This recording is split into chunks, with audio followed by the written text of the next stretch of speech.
Prva stvar koja je nova da imamo blog.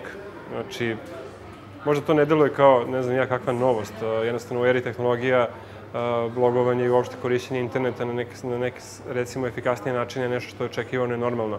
Ali pronaći vremena u svom onom poslu koji svako od nas ima je nešto što ipak, nadam se da nije baš tako lako na svim mestima. Eto, mi smo uspeli da se organizujemo i da postavimo naš prostor gde Vladimir Knežević kao tehnički direktor konferencije Sinergije i ja u funkciji, znači praktično direktor cele Sinergije, imamo priliku, odnosno pružamo mogućnost učesnicima Sinergije da razgovaraju sa nama. U takvom slučaju, poenta je da je to možda najveća novost. Jednostavno, Sinergija je dovoljno porasla i dovoljno ima svoje mesto. Jaka tehnička konferencija, sjajni predavači, podižemo kvalitet svake godine. Imamo već i priznanja da jesmo najjača tehnička konferencija kada je region u pitanju i vrlo verovatno sa nekim i širenjem Srbije, otvaranjem Srbije, kad je u pitanju uopšte neka slika o nama i svega toga, će Sinergija imati mnogo više učesnika iz inostranstva, što jeste naš cilj na kraju krajeva da napravimo pravu regionalnu konferenciju koja je najjača kad su tehnologije u pitanju. Ali takva Sinergija koja već ima takvo svoje mesto, takvo svoje ime, ima uvijek prostora da bude bolja na nekim mestima koje mi ne vidimo. Znate, iz naše perspektive, iz moje perspektive, Sinergija treba bude bolja kad je predavanja, prosečna ocena, broj predavača, broj učesnika, broj novinara, neka metrika iza toga koliko se pojavilo članaka ili čega. Ali neke stvari koje ne možemo da vidimo, eto, otvorimo kroz blog da nam ljudi kažu.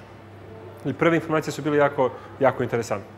Znači, od wirelessa koji nedostaje i sličnih stvari koje nekako preskočimo iz raznih razloga, ali mislim da je ta interakcija nešto što, nadam se, da će zaživeti i da će ljudi koji dolaze na Sinergiju i svi oni koji jesu zainteresovani da pričaju o tome ipak prihvatiti. Ona druga formalna novost koja će biti na Sinergiji, znači govorimo o formi realizacije same Sinergije, je upravo otvaranje trećeg dana za recimo, za javnost. Sinergija, inače, je poznata po tome da, bar kako smo je preorijentisali na tehničku konferenciju, da je zatvorena i na Sinergiju se ulazi isključivo sa akreditacijama. Znači, registrovani učesnici, novinari, predavači, ljudi koji su tehničko osposobljeni na Sinergiji imaju pravo da pristupaju sadržajima Sinergije. Ti sadržaji su predavanja ili izložbeni deo, svejedno.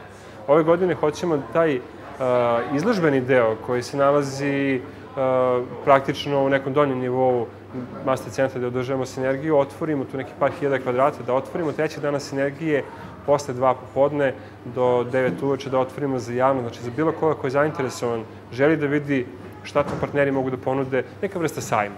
Ali kažemo, nije zvanični sajam, nije sajam koji traje nekoliko dana, to je ipak jedna priča koja će biti prilično dinamična, biće dosta stvari koje će se dešavati u tih nekoliko sati i jednostavno poziv svima koji žele bar da osete šta informacije tehnologije mogu, da vide šta naši partneri mogu da urade, šta Microsoft može da ponudi, šta uopšte Sinergija predstavlja na kraju krajeva tako na jednom mestu, mogu da dođu tog dana.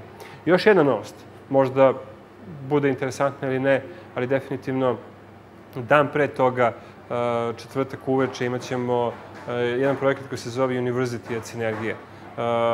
Malo igranje. Želimo da Sinergiju približimo studentima sa fakulteta. Imaćemo i Sinergija at University, da ćemo naše predavače sa Sinergiju nedeljama nakon Sinergije voditi po srpskim fakultetima, da će oni držati svoje predavanja, imati neke mini dane posvećene tehnologijama. Jednostavno, smatramo da studentima možda još uvijek rano da dolaze na tako jake tehničke konferencije, ali su ženi znanja. Ovo je po poslovna konferencija, poslovno tehnička.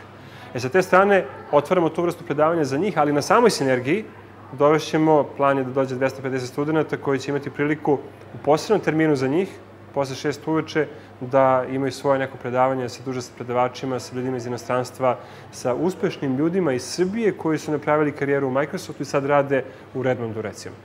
To su stvari koje hoćemo da otvorimo. I tako kada povežem, znači jedan otvoren kanal komunikacije ka učesnicima, da čujemo šta valja, šta ne valja, šta da poboljšamo ili šta da izbegnemo, komunikacija sa studentima, koja ipak postoji prostora i postoji obostrana želja da bude bolja, i otvorena ka javnosti, to su neke 3 stvari koje će obeležiti Sinergiju 08 kao razlike u odnosu na prethodne godine.